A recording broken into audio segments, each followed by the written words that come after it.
استوديو الصحفية فاتن السماوي، مرحبا بك فاتن. الذهب يليق أيضا بهذا السباح الفرنسي الذي أبدع اليوم. أبدع صاحب 22 سنة. طبعا مساء النور، مساء الخير لجميع المشاهدين. يعني الذهبي يليق به كما قلت في السابق، عائلة سباحين، بو سباح، أمه كذلك سباحة، ولكن الجدير بالذكر أنه الحلم ما زال متواصل الفرنسي الذهبي، لأنه غدا كذلك يخوض سباق آخر وذهبية أخرى ممكن مستهدفة من ليون مارشان. طيب، نتحدث أيضا عن المشاركة العربية في السباحة.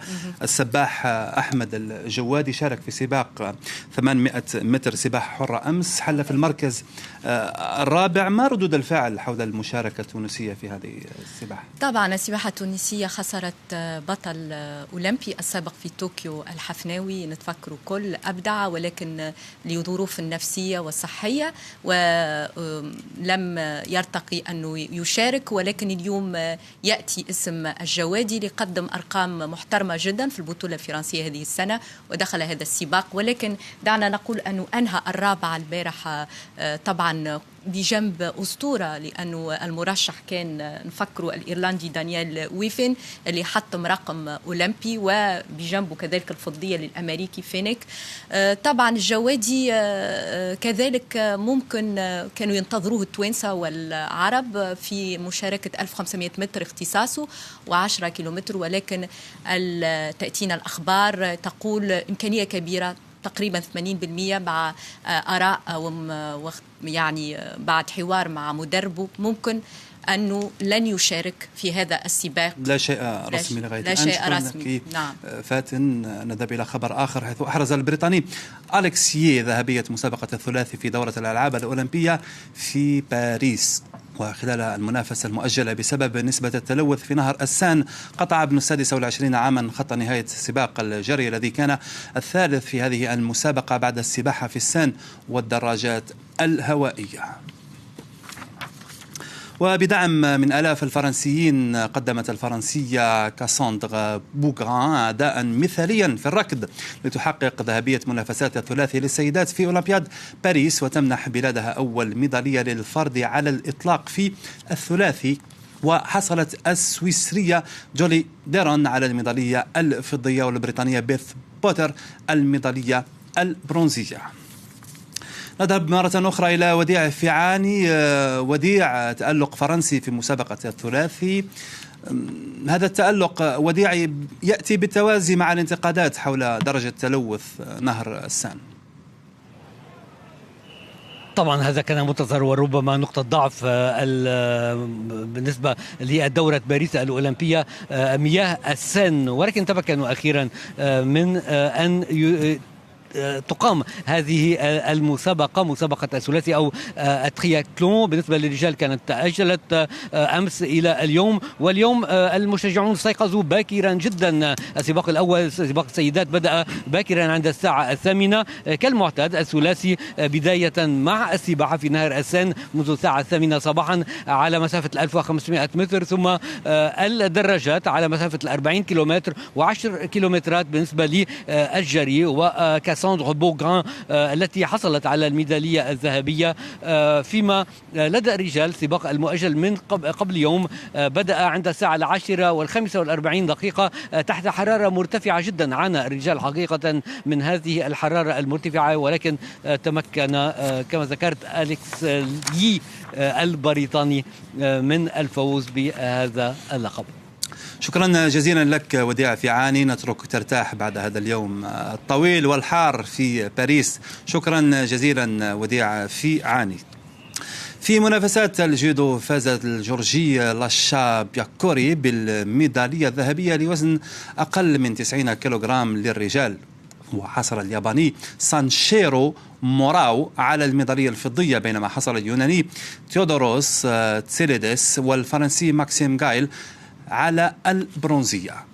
ولدى السيدات فازت الكرواتية باربرا ماتيتش بذهبية الجودو للسيدات لوزن أقل من 70 كيلوغرام. فازت أدريانا روانو من غواتيمالا بالميدالية الذهبية في منافسات الأطباق من الحفرة للسيدات. وحققت روانو رقما قياسيا في الألعاب بعدما أسقطت بنجاح 45 من 50 طبقا في إنجاز تاريخي. وحصلت الإيطالية سيلفانا ستانكو على الفضية في مركز شاتوغو للرماية، ونالت الأسترالية بيني سميث الميدالية البرونزية. إلى كرة القدم، ولكن للسيدات مشاهدينا، كولومبيا فازت على كندا بهدف مقابل 0 وفرنسا بهدفين مقابل هدف. أما نيوزيلندا، نعم، كندا فازت على كولومبيا وفرنسا فازت على نيوزيلندا بهدفين مقابل هدف. أستراليا خسرت أمام الولايات المتحدة بهدفين مقابل هدف واحد. أما طبعا ألمانيا تفوقت ب4 أهداف مقابل هدف على زامبيا، وكذلك فعلت اليابان التي فازت بثلاثية مقابل هدف على نيجيريا. أما البرازيل فخسرت بهدفين مقابل 0 أمام إسبانيا. فاتن، قبل دقائق من نهاية هذا البرنامج مباريات قوية حتى لدى السيدات في هذه البطولة. نعم طبعا هناك نجوم يعني لازم نفكروا بهم. يعني هناك مثلا المنتخب لاروخ الإسباني يبدع ويصول ويجول النسائي كالرجال. طبعا هناك كذلك آمال كبيرة على المنتخب الفرنسي بقيادة طبعا أغفي رونار المدرب أديوك الفرنسية. سننتظر على كل مواجهات دور ربع النهائي. نعم. ما أبرز المباريات؟ ممكن القول أنه ممكن فرنسا على الورق طبعا تبقى دائما حقيقة الميدان الأهم. فرنسا البرازيل، يمكن فرنسا في طريق مفتوح لأنه البرازيل لم تظهر الشيء الكثير. إسبانيا كولومبيا حذاري لأنه ديربي بنقولوا احنا بامريكا الجنوبيه السخن، يعني نعم. الاجواء السخنه. طبعا كندا المانيا مهم كذلك هذه المباراه. حتى الولايات المتحده مع اليابان يمكن التكهن بها كثيرا. كلها مقابلة طيب نذهب إلى خبر آخر. شكرا لك. نذهب إلى خبر آخر. سائر الدعم والمساندة تتهاطل على مصارعة الملاكمة الجزائرية إيمان خليف التي تعرضت كما يبدو لانتقادات حادة وعنصرية من قبل عدد من الشخصيات ووسائل الإعلام في عدد من دول العالم، ولكن طبعا الدعم أيضا وصلها من قبل العديد من الشخصيات خصوصا الرياضية. وزارة الشباب والرياضة في الجزائر نشرت بيان مساندة لخليف، وكذلك بعض لاعبي المنتخب الجزائري لكرة القدم مثل اسماعيل بن ناصر ورامي بن سبعيني وفيغولي والعديد من اللاعبين. فاتن، لماذا كل هذا الهجمة على لاعبة أو مصارعة الملاكمة الجزائرية إيمان؟ لماذا كل هذه الهجمة؟ أولا يجب العودة للتاريخ وللماضي القريب.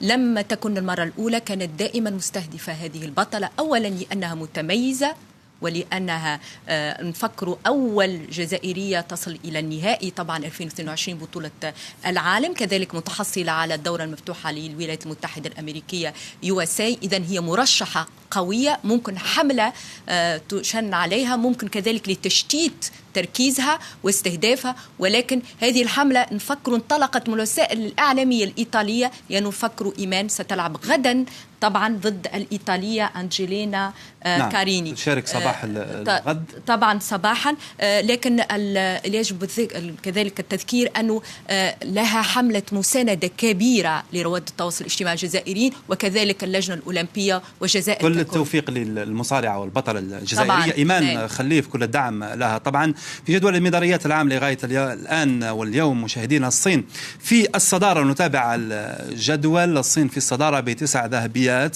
و19 ميدالية في المجموع. تليها فرنسا التي ارتقت إلى المركز الثاني ب8 ذهبيات و26 ميدالية في المجموع. اليابان ب8 ميداليات أيضا و15 ميدالية في المجموع. أستراليا رابعة ب7 ميداليات و16 ميدالية. وبريطانيا في المركز الخامس ب6 ذهبيات و17 ميدالية. وكوريا الجنوبية ب6 ميداليات و12 ميدالية في المجموع. الوقت يداهمنا ويحاصرنا كالعادة. شكرا لكم مشاهدينا على كرم المتابعة. الشكر موصول لك أيضا فاتن السماوي، صحفية رياضية. إلى اللقاء.